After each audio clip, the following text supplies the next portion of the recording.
Lauren will remain on hold for another cycle. My manager's voice cut through the conference room like a blade through paper. I sat frozen at the mahogany table while she smiled at the speakerphone, where our biggest client listened in silence.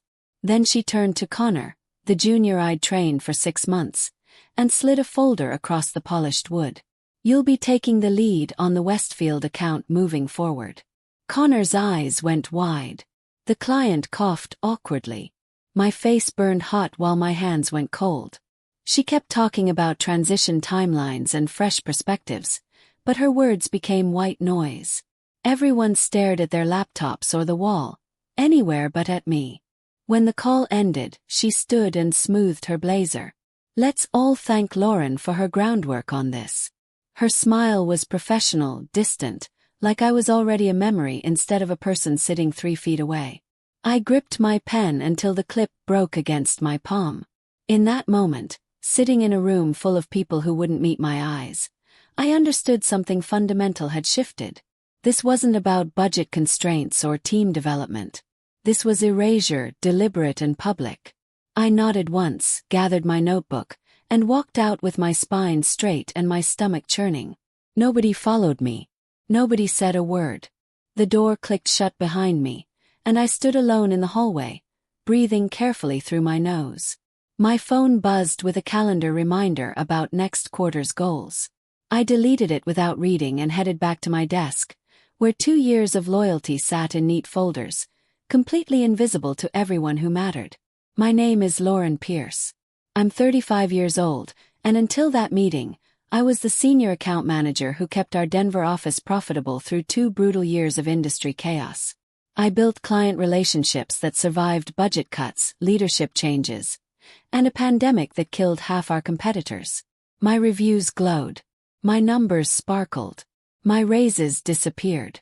For 24 months, I heard the same line in different packaging. "We're pausing for adjustments. Budget limitations. Temporary freeze until we stabilize. The next cycle looks promising." I believed it because I wanted to believe it, because I'd seen layoffs sweep through like wildfire and I felt grateful just to have steady work. My college roommate lost her job. My cousin moved back home. I counted myself lucky to be employed, even as my bank account stayed flat while my responsibilities doubled. I used to think loyalty was a shield that protected you from corporate cruelty. I thought if you worked hard enough, stayed late enough, delivered results consistently enough, someone would notice and reward it. That belief kept me going through late nights and missed family dinners, through projects that ate my weekends and clients who called at midnight. I sacrificed because I believed the scales would eventually balance. But loyalty doesn't protect you in corporate America. It just paints a target on your back for people who mistake kindness for weakness and dedication for desperation. I learned that lesson the hard way, sitting in a conference room while my manager handed my work to someone else and expected me to smile about it. 2 years earlier, the freeze started with a casual conversation in her office. "Just a temporary pause," she'd said, leaning back in her leather chair with her hands folded like a concerned mentor. "The economy's uncertain, and we need to be conservative until Q3. I nodded, grateful she was being honest with me, grateful I wasn't being let go like the 3 people from sales who'd cleaned out their desks that morning. She seemed almost apologetic, her voice soft and reasonable. I appreciated what I thought was transparency. Looking back, I see it differently now. That quarter ended with record profits. Our team exceeded every target. The company newsletter featured a photo of senior leadership at an awards dinner, crystal glasses raised in celebration. My manager stood front and center, accepting a bonus for departmental performance. I know because I processed the paperwork. Her compensation package included a $20,000 performance bonus, stock options, and an extra week of vacation. Mine included an email thanking me for my understanding during difficult times. I should have seen the pattern then, and should have recognized that temporary had no expiration date in her vocabulary. But I was still operating under the old rules, the ones where hard work led to recognition and patience led to rewards. I didn't understand yet that she'd categorized me as someone who would accept anything, someone who wouldn't push back or make waves. I'd shown her I could be squeezed, so she kept squeezing. The freeze wasn't temporary. It was a test to see how much I'd tolerate, and I'd passed with flying colors by saying nothing at all. The sacrifice season stretched across those 2 years like a shadow that grew longer every month. I worked late most nights, my desk lamp the last one glowing in the empty office. I missed my nephew's birthday party because a client needed a proposal by Monday. I canceled dinner with my dad 3 times in 1 month. His disappointed voice on the phone asking if I was sure they were treating me right. I'd laughed it off. They will, I'd promised him. I just need to get through this busy period. My apartment became a place I slept between projects. My friends stopped inviting me out because I always said no. My gym membership collected dust while my coffee consumption tripled. I told myself it was temporary, that the recognition was coming, that sacrifice meant something in the long run. Every late night, every weekend, every skipped vacation day was an investment in my future at the company. I watched my manager leave at 5 every day while I stayed until 8. I saw her take long lunches while I ate salad at my desk between calls. She had balance. I had dedication. She had boundaries. I had availability. The equation should have been obvious, but I was too busy trying to prove my worth to see that worth isn't something you prove through suffering. It's something that either gets recognized or it doesn't. Mine didn't. My sacrifices became expected rather than appreciated, invisible rather than valued. By the end of year 1, working late wasn't a dedication anymore. It was just my schedule. Nobody thanked me. Nobody noticed. It was simply what Lauren did, as unremarkable as breathing. Recognition Day arrived in the spring with banners and catered lunch in the main conference room.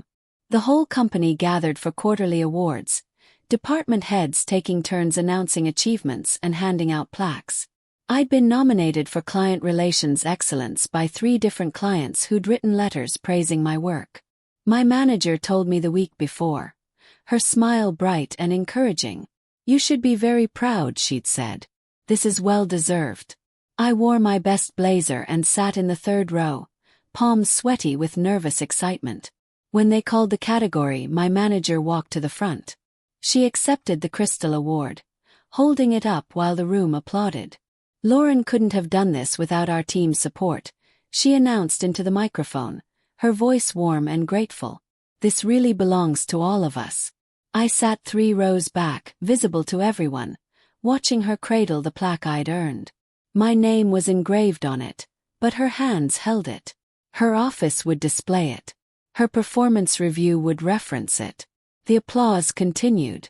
People turned to smile at me, their expressions saying "Good job, well done." I smiled back, face aching from the effort. After the ceremony, she placed the award on her credenza between a photo of her dog and a potted succulent. I never saw it again. That night, I sat in my car in the parking garage for 20 minutes, staring at the concrete wall and trying to name what I felt. Not quite angry. Not quite sad. Something hollow and tired that settled in my chest and refused to leave. The email arrived on a Tuesday afternoon with a subject line Q2 Strategic Update. 400 words of corporate optimism about growth initiatives and market positioning. Buried in paragraph 3, a single sentence explained that compensation adjustments would remain limited due to budget limitations across all departments. I read it 5 times, searching for loopholes or exceptions. There weren't any. That evening, I opened LinkedIn out of habit and saw 3 different posts from new hires announcing promotions. Just got promoted to associate director. One wrote with champagne emojis. Grateful for this amazing opportunity. Another post showed someone barely 6 months into their role celebrating a new title and thanking leadership for believing in them. I recognized 2 of them from orientation sessions I'd helped lead. They were talented people who deserved success, but they were also people who joined the company after I'd already spent years building the foundation they stood on. I wasn't angry at them. I was angry at the math. Budget limitations apparently had brackets and exclusions. Some people qualified for frozen compensation. Others qualified for accelerated advancement. The pattern was becoming impossible to ignore. I closed my laptop and sat in the dark of my living room, street lights casting shadows across the wall. My dad's question echoed in my head. Are they treating you right? I hadn't wanted to admit the answer then. But sitting alone with the evidence stacking up around me, the truth became unavoidable. No, they weren't treating me right. They were taking advantage of someone too loyal to leave and too dedicated to complain. She called me into her office the next day. Her expression sympathetic and her tone reassuring. I know the email was disappointing, she began, settling into her chair and gesturing for me to sit. But I want you to know I'm fighting for you behind the scenes. We're going to revisit everything next cycle. I pulled out my planner and clicked my pen. When exactly? She blinked, surprised by the directness. Well, May 14th is our next compensation review period. I wrote it down in blue ink, then underlined it twice. May 14th. So I should expect news then. She shifted slightly, her smile tightening. I can't make promises, but I'm optimistic. I nodded and stood, tucking my planner under my arm. Thank you for the timeline. She looked relieved that I wasn't pushing further, wasn't asking harder questions or demanding commitments. I left her office and went back to my desk, where I added the date to my calendar with an alert set for 1 week prior. May 14th became a marker, a finish line I could focus on. She came through, great. If she didn't, I'd have my answer about what I actually meant to this company. The weeks crawled past. I worked the same long hours, managed the same demanding clients, and delivered the same excellent results. May 14th arrived on a sunny Thursday. I checked my email all morning. Nothing. Lunch, I walked past her office. Me. I asked her assistant where she was. Oh, she took a long weekend, the assistant said cheerfully. She'll be back Tuesday. I stood there holding my phone, staring at the empty office where my manager should have been addressing the promise she'd made. The date I'd underlined twice came and went without a word. When she returned, she never mentioned it. Neither did I. I started keeping a file on my personal laptop that night. Screenshots of emails, copies of performance reviews, records of projects and their outcomes. Not for revenge or even confrontation. Just proof that I wasn't imagining things, that my memory matched reality. Every glowing review praising my strategic thinking and client relationships. Every project where I'd been listed as lead that somehow got attributed to the team in final reports. Every promise about next quarter, next cycle when things stabilize. I created folders organized by date and category. The discipline of documentation brought unexpected calm.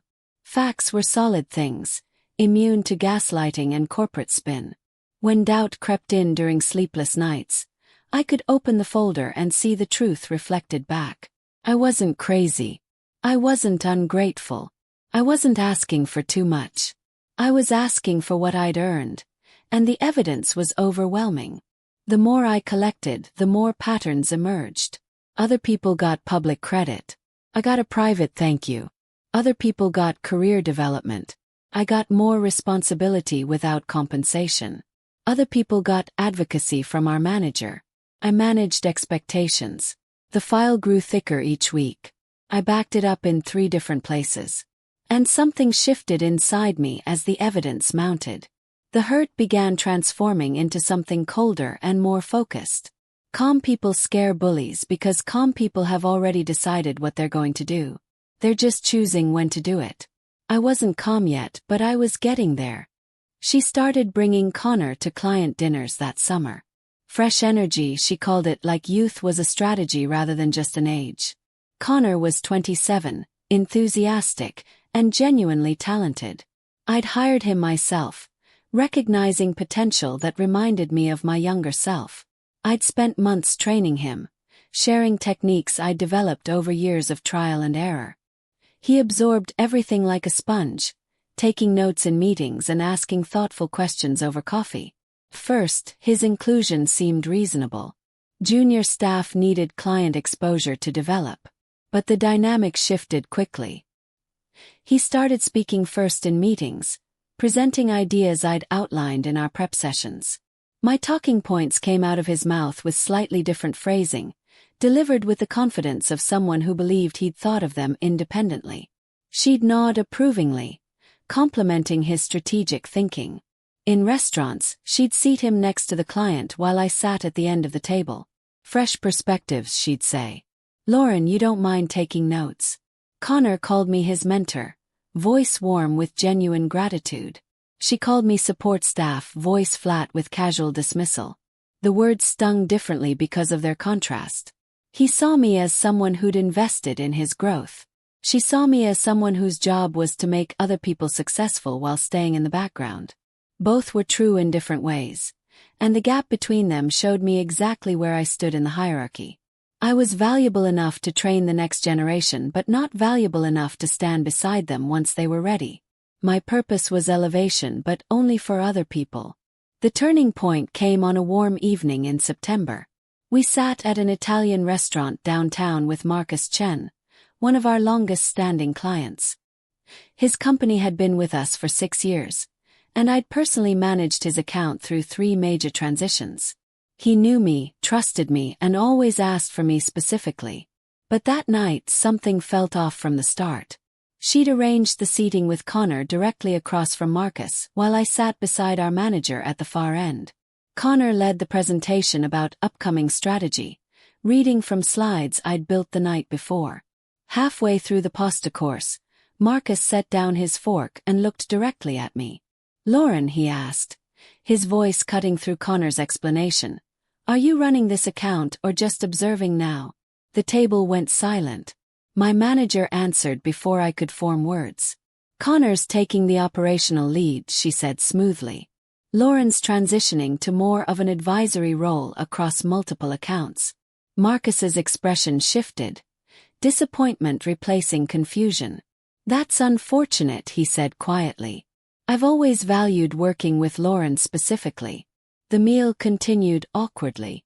Connor tried to recover the momentum, but Marcus kept directing questions to me. I answered professionally, supporting Connor while feeling the ground shift beneath everything I'd built. After dinner, Marcus shook my hand at the valet stand. If you ever go somewhere else, he said softly, let me know. Follow you. The words should have felt good. Instead, they felt like confirmation that my manager saw something my clients didn't. She saw someone she could sideline. They saw someone irreplaceable. The gap between those perceptions was where my future lived. I drove home in complete silence. No radio, no podcast, just the hum of tires on asphalt and the sound of my own breathing. The route was familiar, 23 minutes door to door, but that night it felt longer. I pulled into my driveway and sat in the dark car, unable to move toward the house. The porch light had a timer, 15 minutes before it automatically shut off. I watched it glow against the front door, counting my breaths and trying to organize thoughts that wouldn't stay still. My phone sat face down on the passenger seat. Inside the house, my laptop waited with emails I should answer and presentations I should polish. Tomorrow was Thursday, then Friday, then another week just like this one. The porch light clicked off. Darkness settled over everything. In that moment, sitting alone in my car with the engine ticking as it cooled, something fundamental shifted. I'd spent 2 years defending people who wouldn't defend me, believing in reciprocal loyalty that only went one direction, waiting for recognition that would never come. I was done waiting, done hoping, done believing the next cycle would be different. The decision felt less like anger and more like simple mathematics. I was subtracting myself from an equation that didn't value me, removing a variable that everyone took for granted. I got out of the car, locked it with a beep that echoed in the quiet street, and walked into my house. The first thing I did was open my laptop. The second thing was to update my resume. I kept the changes subtle at first. Updated my LinkedIn profile with a professional headshot, cleaned up my experience section, and added recent accomplishments. Nothing dramatic or obvious, just maintenance that was long overdue. By morning, my inbox had 3 messages from recruiters. By afternoon, that number was 7. One of them represented Fletcher and Associates, a boutique agency that competed directly with my current firm. They specialized in exactly the kind of strategic client work I'd been doing, but with smaller teams and higher touch service. The recruiter's message was direct. We've been watching your career and we're impressed. Would you be open to a conversation? No pressure, just coffee. I stared at the message for 10 minutes before responding. That afternoon we met at a cafe 3 neighborhoods away from my office.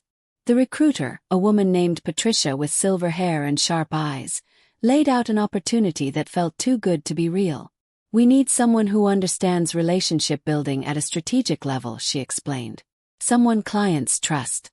Your name keeps coming up in industry conversations."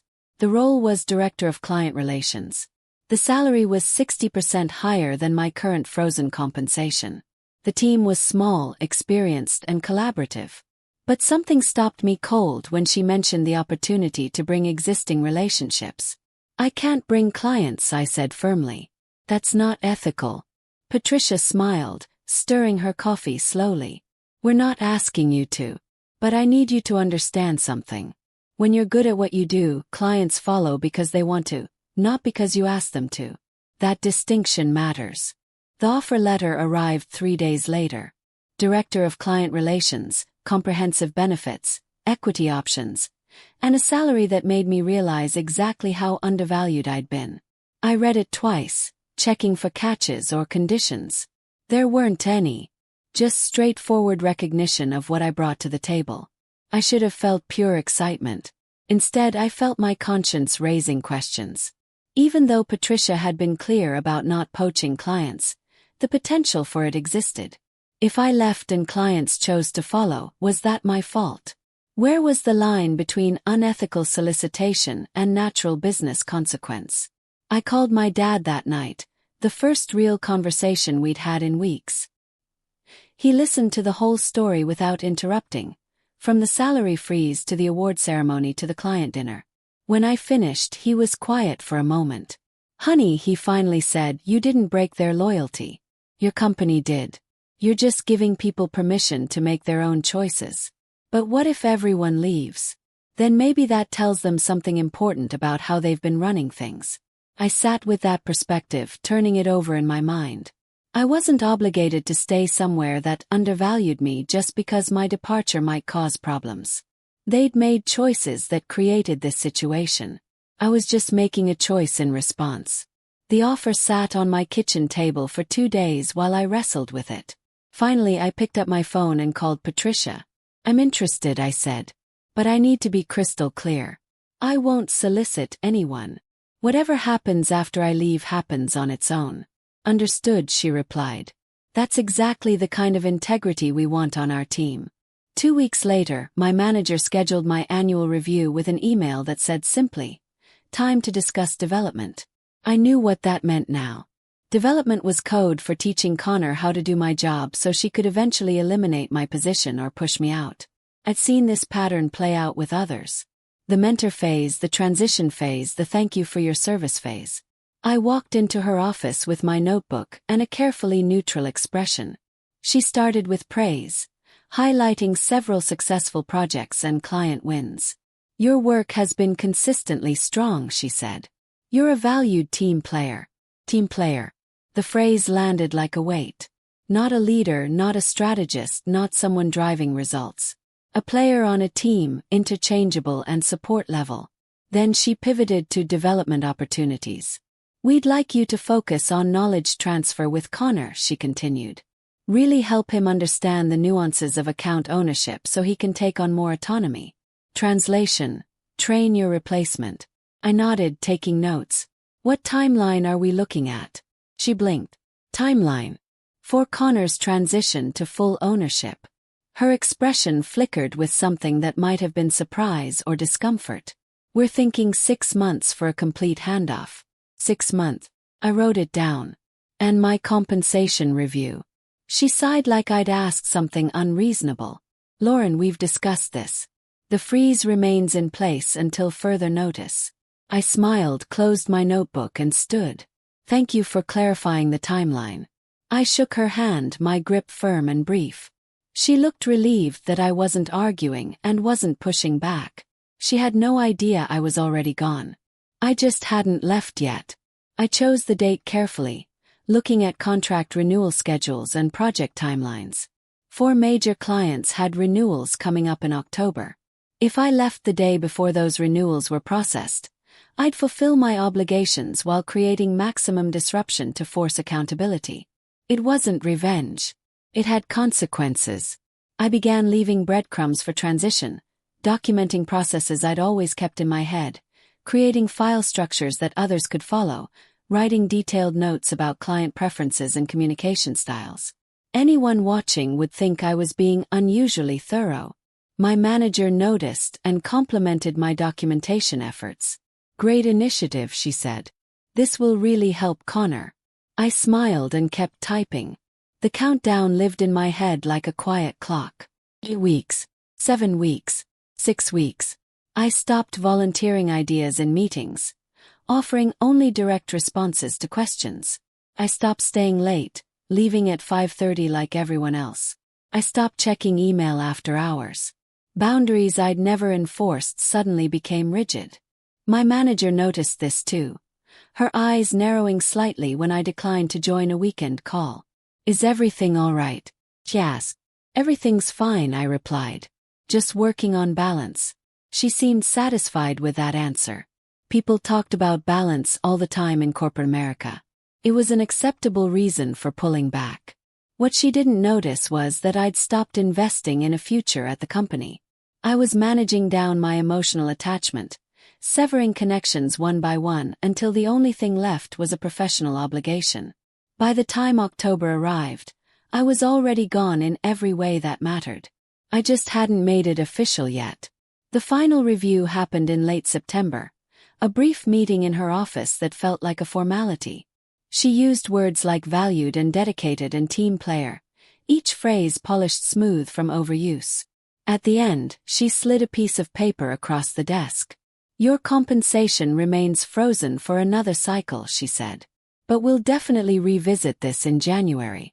I looked at the unchanged number, the same salary I'd seen for 2 years. I should have felt anger or disappointment. Instead, I felt nothing but clarity. "Thank you," I said, signing the acknowledgement form. "I appreciate your time." She looked pleased, like I'd passed some test of reasonableness. Before I left, I took one last action. I copied every client file, every process document, every piece of institutional knowledge to the shared drive. Everything that lived in my personal folders went into accessible company storage. It was the last thing I'd ever do for her. That evening, I drafted my resignation letter. 2 paragraphs, professionally worded, emotionally empty. "I'm grateful for the opportunities I've had at this company. However, I've accepted a position elsewhere that aligns better with my career goals. My last day will be October 11th. Per my contract, this provides the required 2-week notice. I wish the team continued success." I read it 10 times, removing any trace of bitterness or disappointment. The letter needed to be unimpeachable, the kind of document that gave them nothing to criticize or use against me. At 2 in the morning, when the house was completely silent, I attached it to an email scheduled to send at 4:59 the following Friday afternoon. The worst possible time for them to receive bad news. Right before the weekend, right before renewals, right before they could prepare. Then I closed my laptop and slept better than I had in months. Word leaked before I sent the email. I don't know how or why, but by Thursday morning, the office hummed with whispers. People glanced at me differently, conversations stopping when I walked past. Connor appeared at my desk before lunch, his face tight with worry. "Is it true?" he asked quietly. "Are you really leaving?" I looked at him, this young professional I'd trained and supported, and felt a wave of something like sympathy. He wasn't the problem. He was just a person trying to build a career, same as I'd been at his age. "Yes," I said simply. His face crumpled. "But you're the best mentor I've had. How am I supposed to do this without you?" "You'll be fine," I told him, and I meant it. He was talented and hardworking. He'd figure it out, hopefully at a company that valued him properly. "But Lauren," he started, then stopped. He looked terrified, suddenly aware of how much he didn't know despite months of training. The gap between shadowing someone and actually leading was vast, and he was staring directly into it. I smiled, trying to be kind. "You have good instincts. Trust them." He nodded and walked away slowly, shoulders slumped. I watched him go and felt the smallest pang of guilt. But I couldn't set myself on fire to keep other people warm. That's what the last 2 years had taught me. By afternoon, my manager appeared. Her expression controlled but her eyes sharp. "Can we talk?" she asked. It wasn't a question. In her office, she closed the door and leaned against her desk. "I've been hearing rumors," she began carefully. "I want to address them directly if there's something we need to discuss." The email was scheduled to be sent in 4 hours. I considered moving up the timeline but decided to stick with the plan. "If there's anything to discuss," I said evenly, "you'll hear about it officially."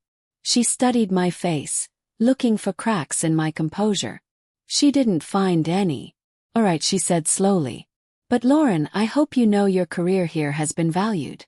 I nodded once and left her office, feeling her eyes follow me all the way back to my desk. At 4:59 exactly, the email sent itself. I watched the automated send confirmation appear in my outbox, a simple message carrying 2 years of frustration and a decade of experience out the door. Within 3 minutes, my phone started buzzing. First Connor, then 2 colleagues, then my manager. I answered none of them. By 5:30, clients started messaging. "Lauren, I heard the news. Where are you going? Is everything all right? We need to talk." I responded to each one identically. "I'm taking some time to explore new opportunities. I've ensured all documentation is complete for a smooth transition. Thank you for the years of partnership." Professional, final, revealing nothing. Several replied immediately. "Let me know when you land. We'd love to continue working with you." I saved those messages in a folder on my phone but didn't respond further. Friday became a blur of exit procedures. HR summoned me for paperwork, their expressions professionally neutral.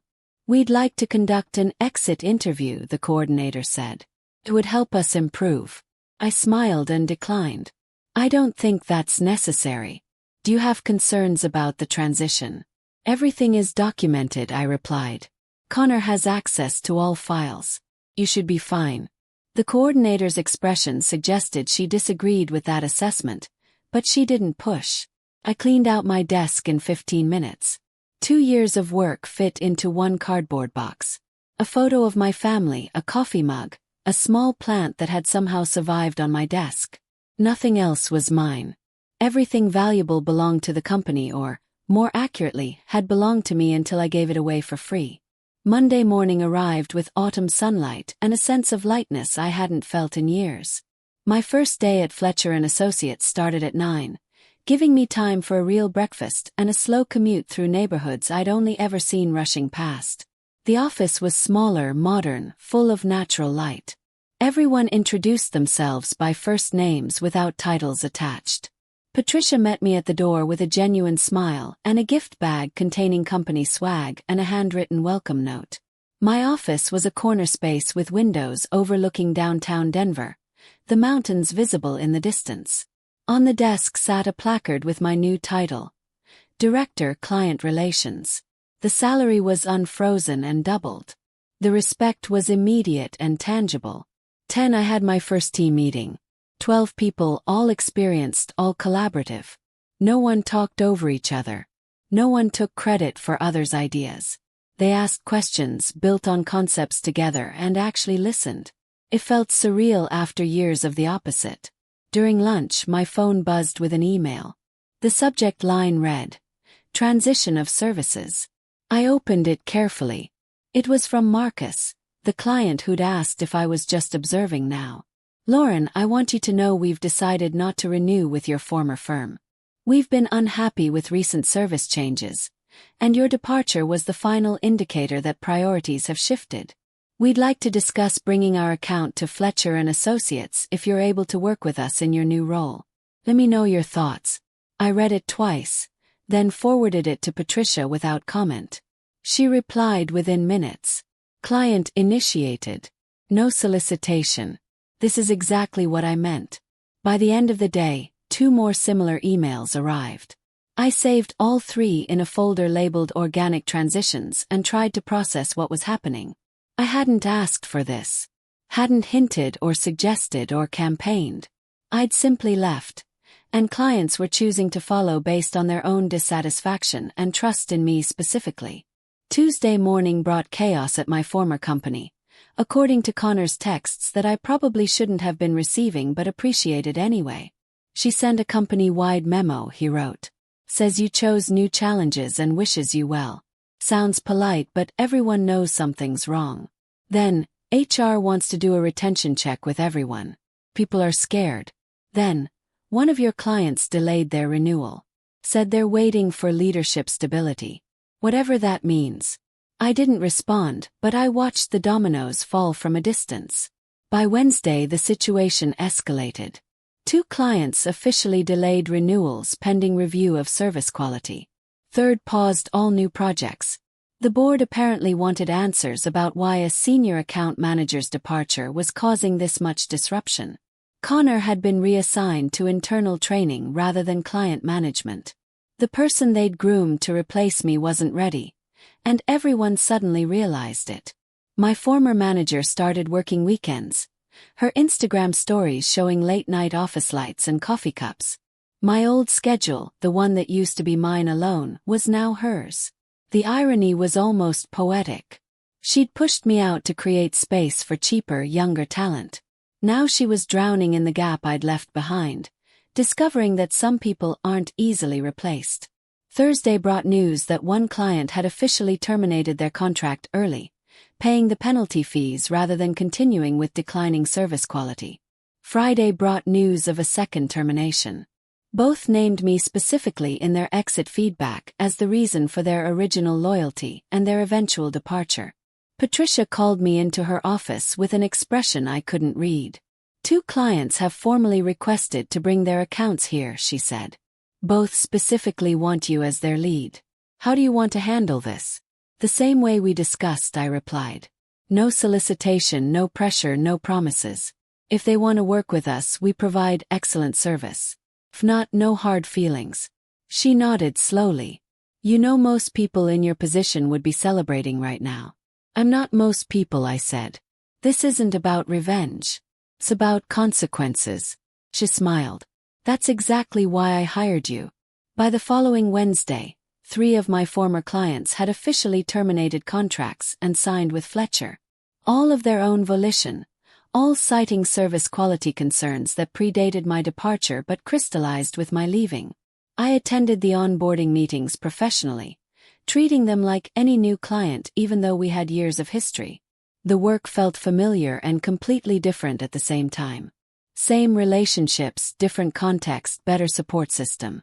That afternoon, Connor sent a final text. She's gone. They're calling it restructuring, but everyone knows. I'm sorry this happened, but also maybe not sorry. You deserved better. I stared at the message for a long time. My ex-manager, the woman who'd frozen my salary for 2 years, taken credit for my work, and systematically sidelined me, was out. The board had apparently decided that losing 3 major clients and having a 4th threatening to leave required accountability. She'd been offered a choice: resign with severance or be terminated. She chose resignation, effective immediately. Her LinkedIn profile was updated that evening. Exploring new opportunities. Open to consulting and advisory roles. The same euphemistic language everyone used when they'd been pushed out. Part of me wanted to feel triumphant. Another part just felt tired. This wasn't a victory. It was just consequences finally catching up to decisions she'd made. And I'd been the catalyst rather than the cause. HR from my old company called the next day. I let it go to voicemail. They called again. I blocked the number. Patricia noticed my expression. Is everything all right? They're trying to do damage control, I explained. Probably want to ask if I encouraged clients to leave or violated some policy they're suddenly concerned about. Did you? Not even a little. Then ignore them. Your work here speaks for itself. I took her advice and focused forward instead of backward. New projects, new challenges, new team dynamics that actually valued collaboration. The difference was staggering. A month into my new role, I found rhythm and peace I'd forgotten existed. My commute was manageable. My workload was challenging but sustainable. My team was supportive and competent. Nobody took credit for my ideas or excluded me from meetings about my own accounts. The small things mattered most. Being addressed as director in emails. Having my expertise trusted without needing to prove it repeatedly. Leaving at 5:30 without guilt. Having weekends that belonged to me instead of last-minute client emergencies. My salary arrived in my bank account like punctuation on a sentence that had been incomplete for years. Paid off my debt. I took my dad to dinner at a nice restaurant. I bought myself new work clothes that fit properly because I hadn't wanted to invest in my wardrobe when my compensation was frozen. One evening, Patricia stopped by my office as I was packing up. "How are you settling in?" she asked. "Better than expected," I admitted. "It's strange being somewhere that actually operates the way companies claim to in their value statements." She laughed. "That's exactly why we stay small. Easier to maintain culture when you know everyone's name. Can I ask you something?" He nodded. "Do you regret how it ended at your last place?" The question caught me off guard. I thought about it carefully. "I regret staying as long as I did," I said slowly. "I regret believing that loyalty would be reciprocated. But the actual ending, well, that was just me finally choosing myself." She nodded. "But because what happened after you left wasn't your fault. It was inevitable. You just removed yourself from the blast radius." That night, I got home before dark for the first time in years. I made dinner instead of ordering takeout. I called my dad just to talk, not to apologize for canceling plans. The conversation wandered easily through topics that had nothing to do with work stress or career anxiety. When we hung up, I sat on my couch and realized something profound. I wasn't angry anymore. The bitterness that had lived in my chest for 2 years had dissolved, replaced by simple contentment. I'd built something new from the wreckage of something old, and the foundation was solid this time. 3 months after my departure, the full collapse became visible. Industry newsletters ran a small article about leadership changes at my former firm. The company had lost 5 major clients in quick succession, causing a 17% revenue drop that triggered board intervention. My ex-manager's resignation was framed as part of broader restructuring, but anyone paying attention could read between the lines. Connor reached out one final time through LinkedIn. "I'm leaving too," his message said. "Got an offer at a startup that actually invests in development. Thank you for teaching me what good mentorship looks like, even if the company didn't deserve it." I responded with genuine encouragement. "You'll do great things. Trust your instincts and find people who value growth over politics." Within weeks, 3 more people from my old team departed.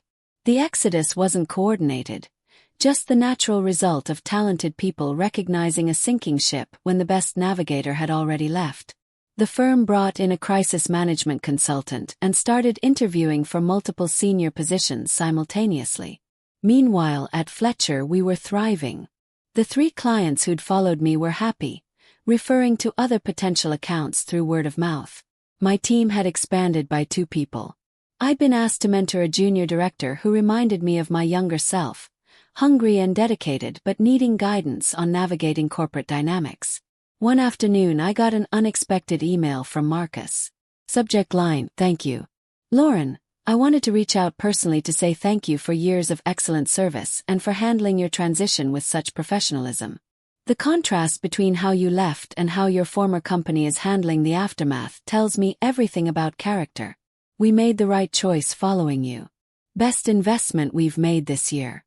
I saved that email in a special folder, not because I needed validation but because it represented something important.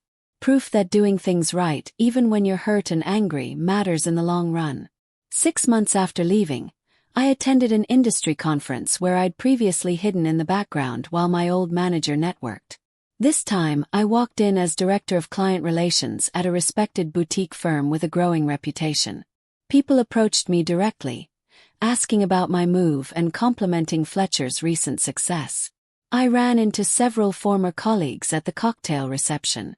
They hugged me carefully, glancing around like they might get in trouble for association. "You look happy," one of them said. "I am," I replied honestly. "How are things at the office?" She grimaced. "Different. They hired someone new but it's not the same." A lot of us are updating resumes. I nodded sympathetically but didn't offer advice or suggestions. That wasn't my responsibility anymore. During a panel discussion about client retention, I sat in the audience next to Patricia. The moderator asked panelists about handling account transitions during staff changes. One panelist, a senior executive from a large firm, gave a textbook answer about documentation and process. The reality, Patricia whispered to me, is that clients follow people they trust, not companies they tolerate. I smiled, remembering my own journey from that exact realization. After the session, several attendees approached me with questions about relationship-building strategies. As I answered, I noticed my former manager across the room, deep in conversation with someone I didn't recognize. She glanced my way once, her expression unreadable, then turned back to her conversation. No acknowledgement, no greeting, just mutual awareness and avoidance. I felt nothing looking at her. No anger, no satisfaction, just mild curiosity about how she was rebuilding after the collapse she'd created. That evening, I had dinner with 3 clients, including Marcus. We talked business and strategy, but also family and hobbies and life beyond quarterly reports. Real relationships, not performative networking. Walking back to my hotel, I thought about the woman I'd been 2 years ago, sacrificing everything for recognition that never came. I wished I could tell her what I knew now. That worth isn't something you prove through suffering. That loyalty only matters when it flows both directions. That sometimes the bravest thing you can do is simply leave. A year after my resignation, I sat at my desk in the corner office watching the morning light paint the mountains gold. My calendar showed a full day of meetings, but manageable ones. Strategic conversations with clients I genuinely enjoyed working with. My salary has increased twice since joining Fletcher. My title had expanded to include strategic development responsibilities. I'd built a team of 5 people who trusted each other and collaborated without politics or credit stealing. The success wasn't dramatic or explosive. It was steady, sustainable, built on foundations of respect and mutual value. Fletcher had grown by 30%, and my department was leading that expansion through relationship quality rather than aggressive acquisition. I thought about the day my manager announced my salary freeze in front of a client and a team that wouldn't meet my eyes. I thought about the Crystal Award she'd accepted on my behalf. I thought about all the late nights and sacrificed weekends and delayed recognition. And then I thought about Marcus's thank you email, about Connor thriving at his startup, about my dad's voice when I called just to chat without apologizing for missed dinners. I thought about sleeping through the night without work anxiety, about boundaries that protected rather than limited me. The best revenge, I'd learned, isn't dramatic confrontation or public exposure. It's simply building something better and letting the contrast speak for itself. My former company survived their crisis but never fully recovered the reputation they damaged. My former manager found consulting work but never regained the senior position she'd held.